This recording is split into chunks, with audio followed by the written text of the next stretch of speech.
All right, sixth graders, you guys got to take out your reading workbooks.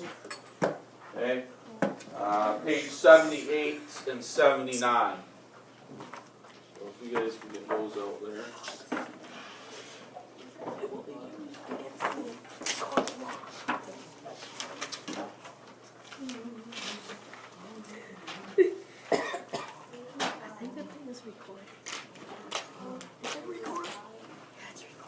Yeah, you're here to be recording anything you say.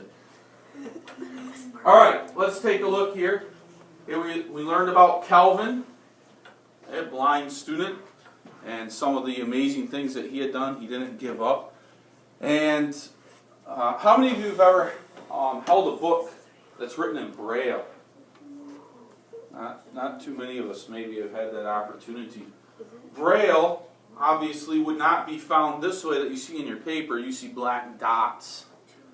But what makes Braille different from those dots on the page that you have, Emma? They're raised. Yeah, they're raised up so that you can feel the little bumps. If you go down the hallway to the bathrooms, it says men and women on there. And then if you rub your hand across them down below, you'll feel those bumps. And they'll be the same bumps that you have there on your paper that we see up here. So, you're going to use this chart here. They're showing what the bumps would look like. Obviously, you can see. So they can just print this. They don't have to make them raised. But you'll have to answer the series of questions. What does the dot represent?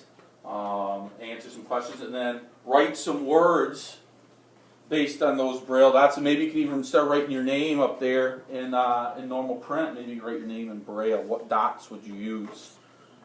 Okay. And, we had talked about before, earlier this year too, some of those captives that were held, especially during the Vietnam War. They were able to send out SOS signals. Remember that, Grant, right? You tap, blink your eyes, sending SOS. Yeah. Maybe you could, if you were able to make a sign and they didn't understand Braille, your captors, and you knew the Braille language, you could use those dots to write a little secret message on the bottom. Maybe they would just think you're scribbling or just, so maybe knowing the Braille system would be a valuable tool. Okay? So anyways, answer those questions. They're pretty straightforward. And then don't be afraid in the hallway. Check, just kind of feel at the bottom of the signs what they say in Braille down there. Okay? So that's pretty straightforward. On the next page here, page 79, we have author's purpose and point of view. And if you remember, we had talked about the author's point of view. Sometimes we talk about point of view, say first person, or we talk about third person point of view. That's not what they're asking for here. They're asking for why did the author write this book, that type of point of view, and their purpose. Is it to persuade someone, like an editorial? Is the purpose to give you information, like a biography, or just an informational book? Or is the purpose to entertain you? Right? So, we're going to read these different sentences from the book, A Boy of Unusual Vision, about Calvin there. And what is the author's point of view? Why did the author include this in her book? Okay? So, the first one here, picture walking to the corner store without being able to see where you're going, without knowing what the street looks like. What's the author trying to get you to do? What's the author's point of view there? What is the author hoping that you will do when you're reading that sentence? What do you think? Courtney? What's that? Okay. Might be entertaining, but we want to put it in more of a sentence form. So what is the author hoping you will do? What you will do when you read that sentence? What would you do? Hoping that you would do, Brian? Picture. What does the author tell you to do there? Just reread the sentence, Jesse. To feel sorry for that person? Not necessarily hoping that you'll feel sorry for them, but reread the sentence. What is the author telling you to do? Grant. Picture them. So how would you do that, Courtney?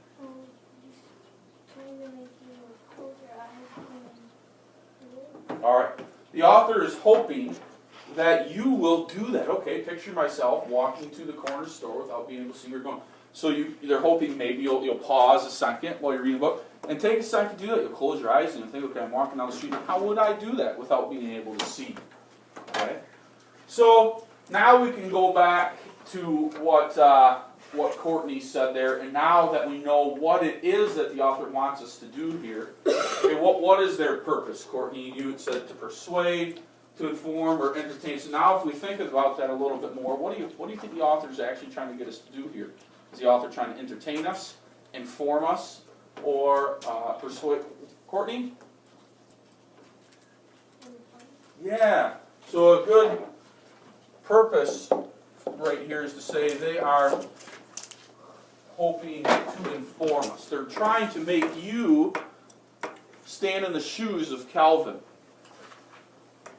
Okay, so they're hoping that this will teach you something. Therefore, you are being informed. Okay? Number 2, Mrs. Stanley knew what to tell Calvin. She told him that he could see her face by using his hands. She also told him that he could tell more about her that way than somebody who used their eyes. Mrs. Stanley is a wise, good mother. What would you say is going on here, Emma? Persuade. What is he trying to? What is she trying to persuade you about? That Mrs. Stanley is a good mother. Yeah, I think we saw that throughout the whole book. The author was definitely painting Mrs. Stanley as someone who was a very good mother, who really pushed her son, because there wasn't any negative things said about Mrs. Stanley or how she pushed Calvin, even though we might have said that Mrs. Stanley sometimes was what, Jesse? Mean. Yeah, we might say she was mean, but always the author painted that in a nice light. So we could definitely say the purpose here is definitely to persuade.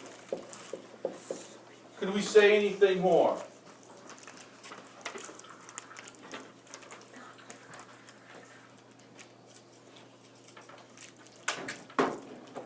Say anything more? Is it telling a funny story? Is she trying to make us laugh, to entertain us here, Courtney? She's saying no. So we could probably go back here and say the same thing. What are we learning about here, about Calvin and his blindness? What are we learning about him? What does he have to do sometimes? Faith?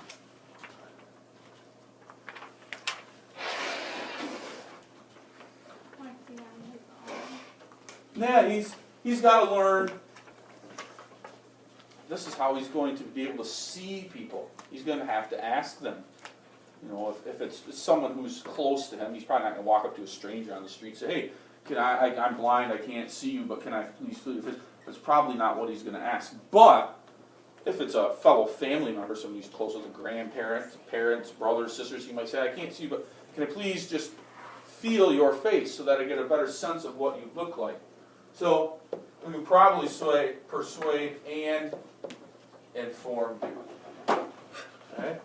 All right, there's a couple more at the bottom for you to do, and don't just quick jump to conclusions about what's going on here, but again, think through the process. What is the author really doing here? Okay?